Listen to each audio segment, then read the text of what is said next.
Alors aujourd'hui, je suis ravie d'être avec Jean-David de Salesforce. Bonjour Jean-David. Bonjour Cécile. Alors Jean-David, vous êtes un spécialiste à la fois de l'IA, de la vente et du commerce et des agents. Et c'est pour ça qu'on aimerait vraiment vous entendre parce qu'il y a tellement de choses autour des agents qu'on est un peu perdu. Alors Jean-David, déjà, est-ce que vous pouvez peut-être vous présenter?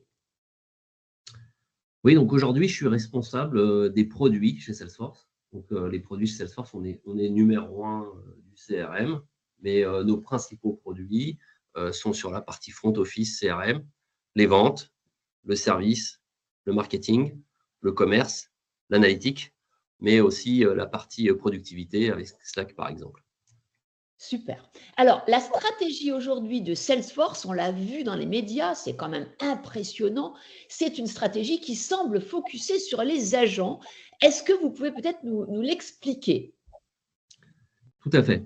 C'est une stratégie sur les agents, mais qui est basée sur nos données. On considère aujourd'hui, on a énormément investi ces 2 dernières années sur un socle de données qui s'appelle Data Cloud, sur lequel on peut intégrer des données non structurées. Pourquoi je vous parle de ça? Parce que les agents ont besoin de données non structurées, ont besoin de travailler avec des technologies d'IA générative pour pouvoir fonctionner de manière autonome et de manière automatisée. Donc, on se veut d'une plateforme ouverte. On pourra parler de LLM, hein. Donc, nous, on travaille sur une plateforme ouverte.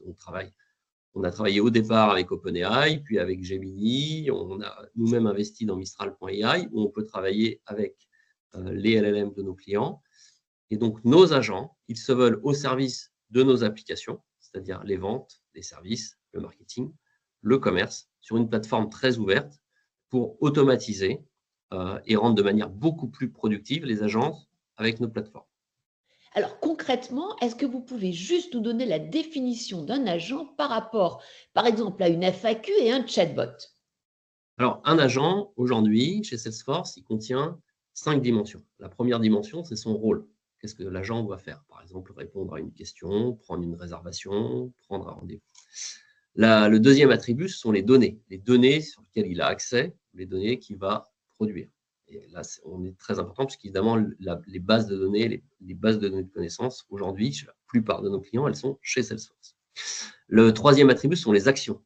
Quelles actions, quelles actions et donc quel système l'agent va pouvoir opérer.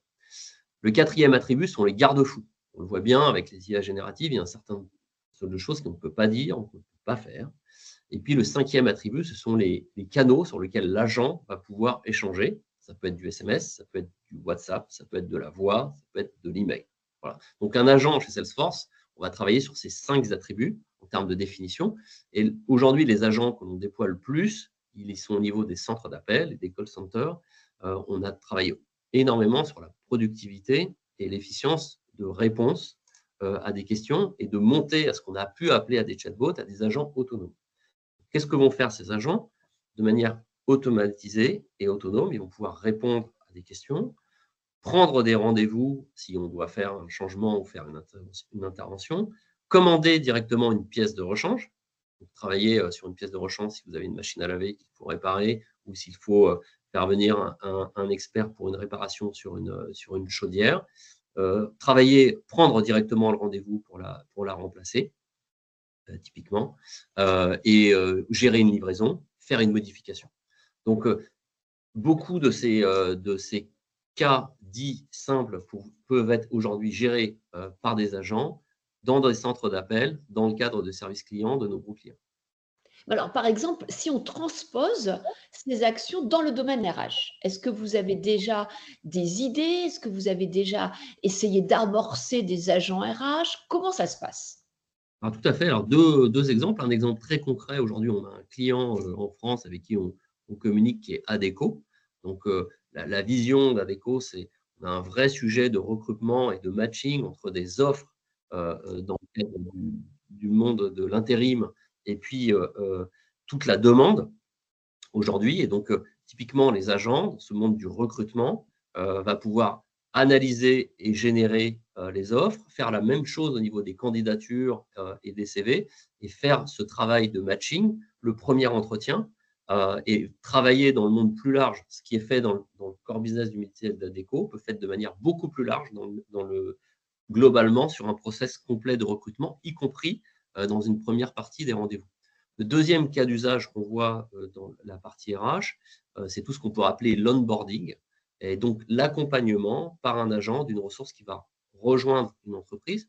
On est sur l'intégration dans les systèmes, on est sur évidemment les réponses aux questions, mais on est aussi sur le check de connaissances, comment se sent la personne, la validation des acquis au fur et à mesure des premières semaines et des mois. Et donc cet accompagnement qui permet d'accompagner tout cet onboarding dans les premières semaines et mois d'intégration. Alors peut-être dernière question, si on veut créer un agent et qu'on se dit, bon ben voilà, je vais essayer de créer un agent qui répond à un besoin précis, je vais lui donner des étapes de décision automatique. Comment on fait? C'est compliqué. Quels conseils vous donneriez? Alors, ce qui est important, c'est de travailler sur un premier cas d'usage simple, de démontrer la valeur. Et donc, justement, c'est l'avantage aussi de travailler avec notre plateforme Salesforce, c'est on vient en fait avec une boîte à outils préconfigurée. Vous parliez de création d'agents, bah là, on va travailler avec ce qu'on appelle du no-code, hein, donc avec des écrans graphiques pour pouvoir déplacer, bouger, créer un assistant. Et ensuite, on va pouvoir, à partir du moment où on va décrire, vous allez décrire sur nos interfaces, je veux créer un agent qui va répondre à un certain nombre de questions en lui donnant, comme j'en ai parlé tout à l'heure, quel est le rôle, quelles sont les données, de quoi qu'est-ce qu'il a le droit de faire ou de ne pas faire, et sur quel canal il va communiquer. Aujourd'hui, si vous décrivez ça de manière simple dans une interface aujourd'hui de Salesforce, la première version de l'agent va être créée. Ensuite, comme toutes ces notions d'IA générative, il y a un apprentissage qui doit être fait. C'est pour ça qu'on doit créer une première version d'un agent simple et puis travailler sur l'apprentissage pour pouvoir améliorer et perfectionner le niveau de réponse. Ça, c'est la première étape de l'agent. Et puis après, l'idée, c'est d'augmenter progressivement la complexité des cas d'usage et le nombre d'actions qui sont faites par cet agent ou par un deuxième agent. Waouh, impressionnant. Mille merci Jean-David pour ce magnifique partage de connaissances. Je vais essayer de retrouver 3 idées, même si je vais en oublier plein, pardon. Alors la première idée, c'est qu'en fait, vous expliquez qu'un agent, la première de ses caractéristiques, c'est qu'il va prendre des décisions de façon autonome et qu'on va le nourrir au regard de 5 piliers. Le rôle, il fait quoi? La data, bah, il va dans quelle source de connaissances, mais également quelles sont les actions qu'il va enchaîner. Et puis ensuite, attention à ce qu'il n'a pas le droit de faire, on lui crée donc un cadre. Et enfin, ben, sous quelle forme il va répondre?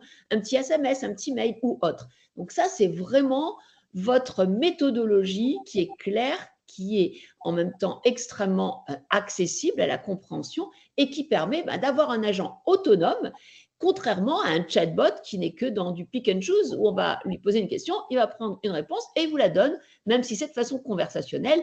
Et puis l'ancêtre FAQ, où là, bah, c'était très fixe et non pas dynamique.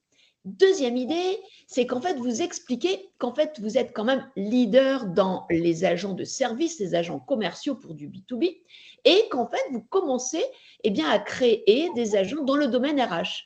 Et vos 2 exemples qui sont à la fois donc l'exemple du recrutement et du onboarding sont prometteurs et permettent de voir qu'en fait, eh bien, les RH demain ont peut-être des perspectives sur d'autres activités comme la formation, la veille ou d'autres actions où les agents vont pouvoir libérer du temps aux RRH, aux responsables formation, etc.